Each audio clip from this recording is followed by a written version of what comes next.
And now, Fairfax Breakfast Club with your host, Basil Lemba. Hello, my name is Basil Lemba and welcome to the FAIRFAX Breakfast Club.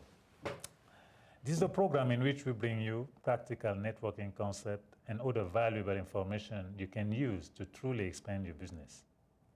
We always start with the quote of the day. Today's quote is in alignment with the following networking basics.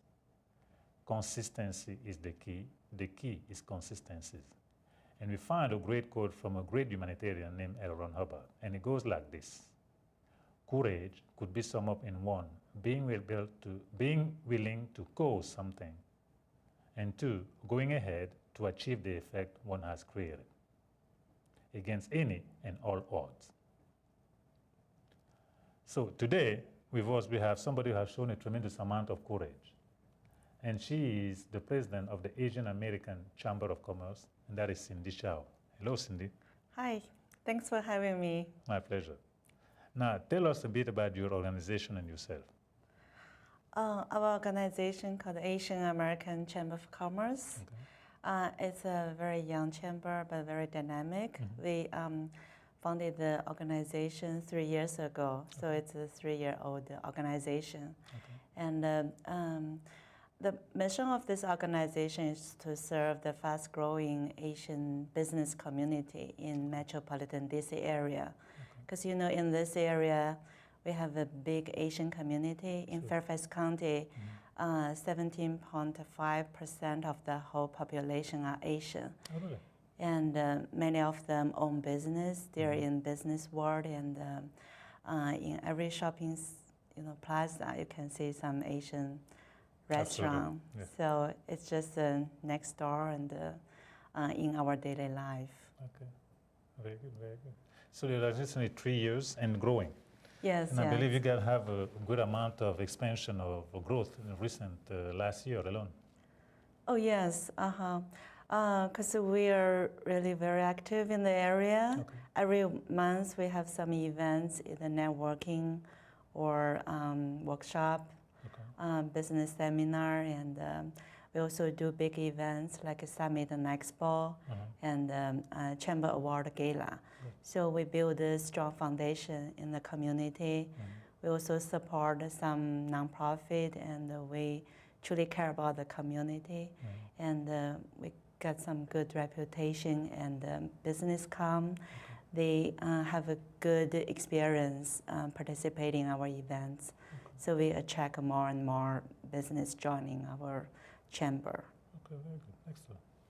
So, tell me, I would like to ask you this question. What would you consider your biggest success in all that? The biggest success, I would say, we try hard working together with different groups, like the county, different level, state-wise or federal government agencies. Okay.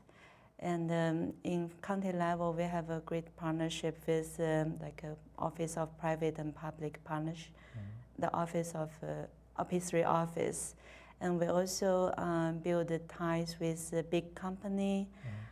We have some big sponsors like Dominion Virginia Power, and some banks and the insurance company like Prudential and State Farm.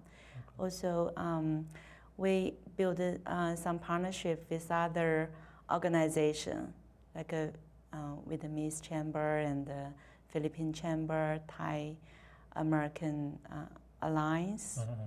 I think the partnership we build help us really grow tremendously. And also we kind of unite the different groups in this region. So in our chamber, you can see people from different community, like Chinese, Korean, Vietnamese, Thai, Philippine, Indian, Lao, many others. I think that's one of our greatest success is to bring people together so they can form some partnership and find new opportunities. Okay. Very good, excellent. And your biggest challenge? I think the biggest challenge is also this diversity thing because Diversity you thing, can okay. see they have when you talk about Asian, it's not only one country, one language. There are over 45 or 48 different Asian countries, and each country has their own languages. So here we have, for example, 5 biggest Asian group. We have Indian, Korean, Chinese, Vietnamese, and Filipino. Those are the 5 biggest Asian group. And we all speak our own different language. But don't they all talk together in English, I would think, in the United States? Yes, yeah. Most of people can speak English. They're at least bilingual. But there's still many business, like a Korean business. They probably only They only speak Korean, they don't speak English. Is that what you're saying? Probably they are fluent in their own native language, Korean, but some of them don't speak good English. Of course, some of them, they are good, but you can see some people, some business owners, they themselves don't speak good English. I've run into those, yeah.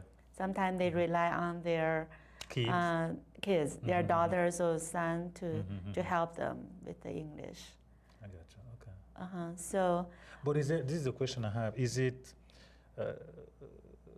do they have a problem learning English, or is it a thing there they don't want to, or is that not, do they have the opportunity to learn? I'm just curious. I think it happens for all the first generation immigrant. When they come here, if they're young, it's easier. Gotcha. Okay. If they come here as a kids, 4-year-old or 6, 8, no problem. They can easily adapt. But when they move here, at the age of 40, it's hard. It's very hard. Okay, I understand. Yeah, so I think that's one of the issue when you work with different business owners, the communications. Gotcha. So that is one challenge. Gotcha. To bring together with different backgrounds, different languages. Okay. Like a Hispanic community, that's a different story. They come from different countries, but they all speak one single language. Got it. Okay. That make it easy to communicate. Yeah. Got it. But I think because Asian, although we speak different languages, but the culture is still the same. So from that perspective, it's easy to communicate because we share the same concept. Yes, cultural heritage. So it's easy to build a trust. Okay. Talking about culture, why don't you talk to us about the Shenyun show? Oh, okay. Because we are a culture chamber, and we believe culture is a very important element. And in our chamber, we have a culture committee. We do support the promoting the Asian culture, especially traditional Asian culture. So we have a member who's a nonprofit who promotes the Chinese culture, because Chinese culture is I personally feel it's the source of the many Asian culture. And The source, the beginning of it. The show. You say that the Chinese culture is the source, meaning the beginning of most of the culture in Asia? No, I believe Chinese culture is kind of the origin of many Asian countries. Because when you meet with some Asian people, they say, oh, my parents or my grandparents immigrate from China to other country. And they can easily understand the Chinese culture. So this show, Shenyun, is a wonderful, wonderful Chinese culture show. They tour around the world, reviving the traditional Chinese culture. And our chamber will organize a group. It's a culture outing with Shenyun on March the 24th. It's a Saturday afternoon. We choose this particular show because it's also a family event, and kids can also enjoy this wonderful show. And this is also a joint chamber event. Our chamber and Black Chamber of Commerce and the Mid-Atlantic Hispanic Chamber of Commerce will have this joint events, and we welcome your FAIRFAX Breakfast Club to join hands to extend the invitation to your happily accepted. members. Okay, very good. Thank you very much. Now, is it the show has been going on for several years now? Yes, already around 5 years. 5 years. Oh, okay, that fast, huh? Yes, yeah, Oh, wow. it's truly inspiring and uplifting. Because right now, I think it's very important. We see some uplifting and Sure. beautiful things to cheer up and find more hopes. Definitely, definitely. Yes. So now the question I want to ask to you, you happen to be an extraordinary Asian woman in the sense that you came and embraced the culture in the United States. You're out there doing things to create a chamber of commerce. What advice would you give to somebody in the field of networking? I think this, I actually believe the networking concept, because that's just a powerful way for you to meet people from different background, different talent, and only by interacting with people, and you can kind of grow. You just know more.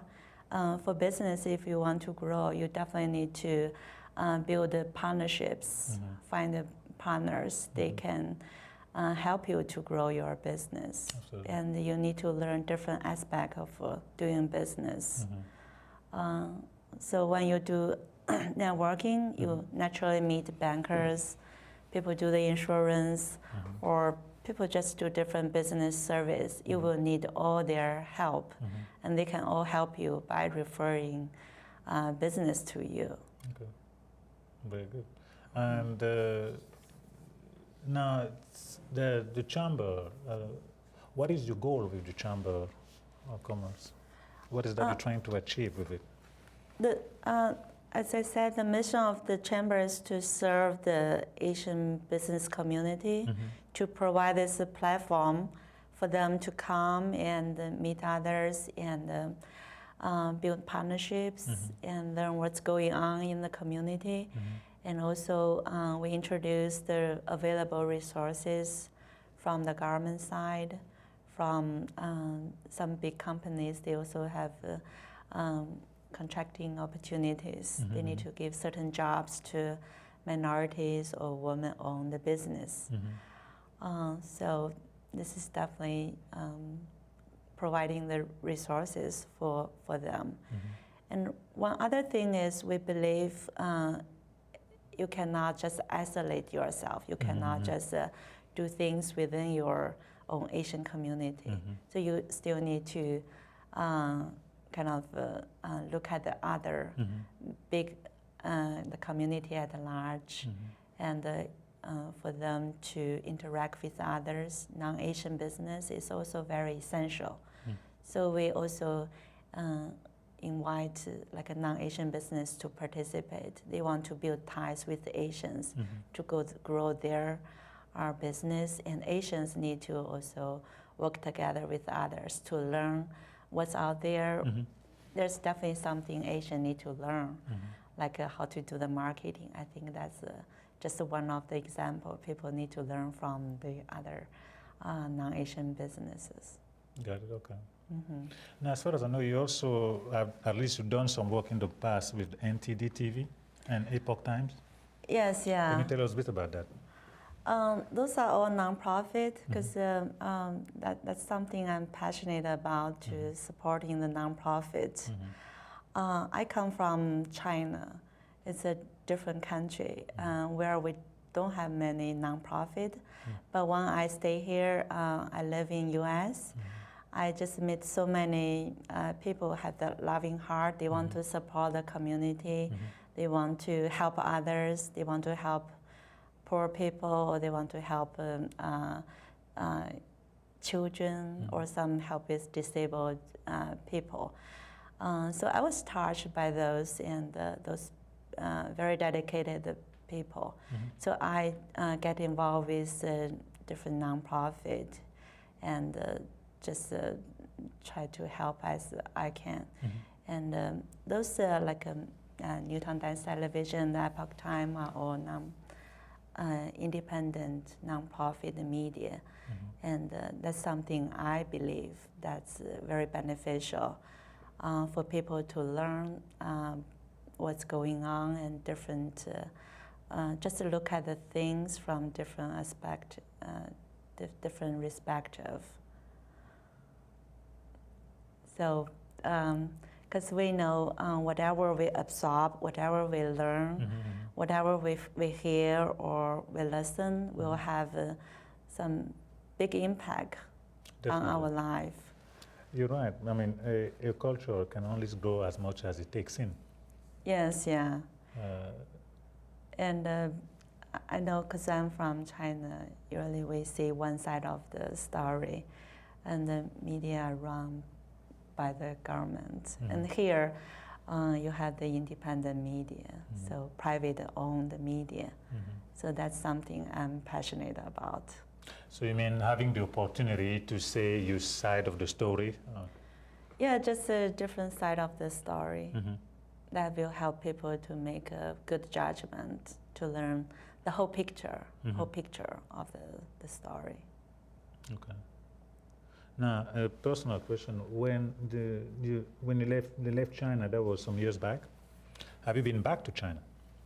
Not yet.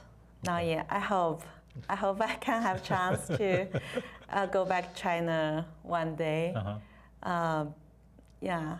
I truly hope, because my family and my friends are all there. Just because I personally practice Falun Gong, which is a peaceful meditation practice based on truth, compassion, tolerance. Sadly, this practice is banned in China, so I don't have chance to go back. But I believe things will change, and sooner or later, we will have chance to go back. Yeah, definitely. I think that it changes, if not, even if slowly, but definitely it will be there. Yes, yeah. Definitely. With the good wishes from all the good people, like you. Well, thank you. We try to. So now I did, I wanted to mention this, touch up on that. We had an event which you attended last Friday, not Friday, December 2nd, we have an expo. Oh, your expo. Yes, we have you there, and then we have several other organizations, Christina Boer and what have you. It's kind of like the similar concept, a little bit bringing people together. Yes, yeah. And why don't you give us your take on that event?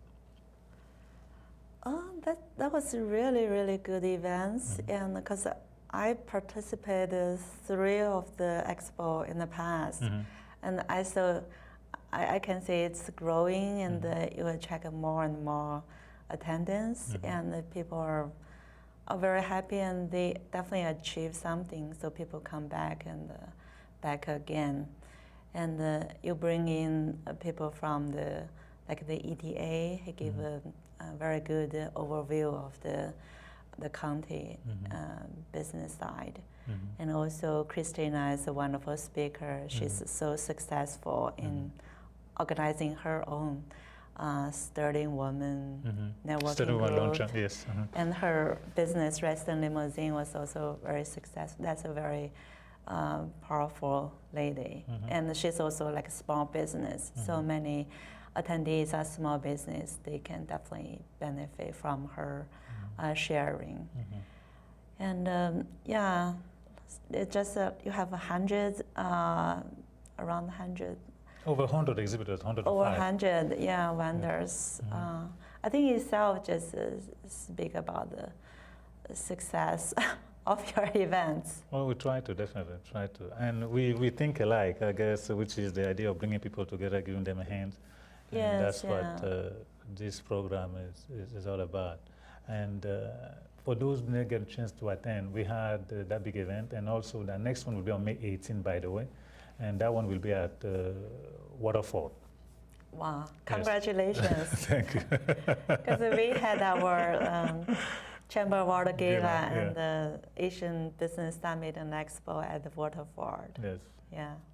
So yes, we're having. It's a nice place. It's centrally located. It's easily accessible.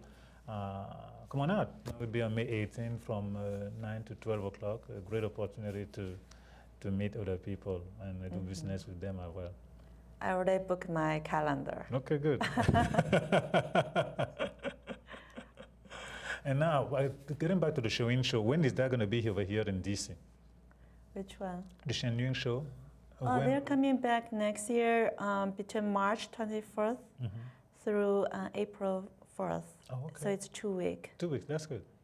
That's longer than the last time they were here, wasn't it? Yeah, last year 1 week. 1 week, okay, I thought so, Yes. okay.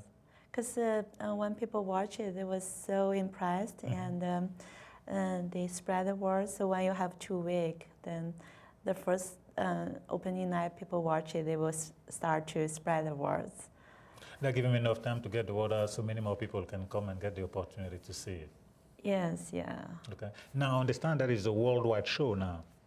Yeah, this is a world tour. And there's 3 dancing group, and they travel around the world. And the mission is to revive 5,000 years traditional Chinese culture with the live orchestra, combined Western and Eastern music instrument, and digital animated backdrop, fantastic choreography, beautiful handmade costume. Oh, really? Handmade, eh? Yes, they're all handmade. Oh, really? All of them? Yes, Interesting. and you will see many fashion designers, even the founder of DKNY, watched this show at New York, and she was very impressed with this fantastic show. Yeah, definitely check it out. It's something you will remember maybe for the whole life. It's a once of lifetime experience. The question I have, just curiosity, is there any other similar show or company that do the same thing as the Shenming show? Or is that? I'm just curious, I'm not sure. As far as I know, this will be kind of the only one that truly presents the essence of the traditional Chinese culture, because it presents the divine-inspired arts. And China has 5,000 years rich culture, and we have Buddhism, Taoism, Confucianism in the past, and this show can definitely present that essence of the traditional Chinese culture. You will see other shows that's coming from China, and it looks also wonderful, but just that the kind of spiritual part, the part that really touch people's hearts. May not be there. Yeah, this is one that really touched me, and it touched many audience. You can see many audience even move to tears when they watch this show, because it's just that touching. Wow.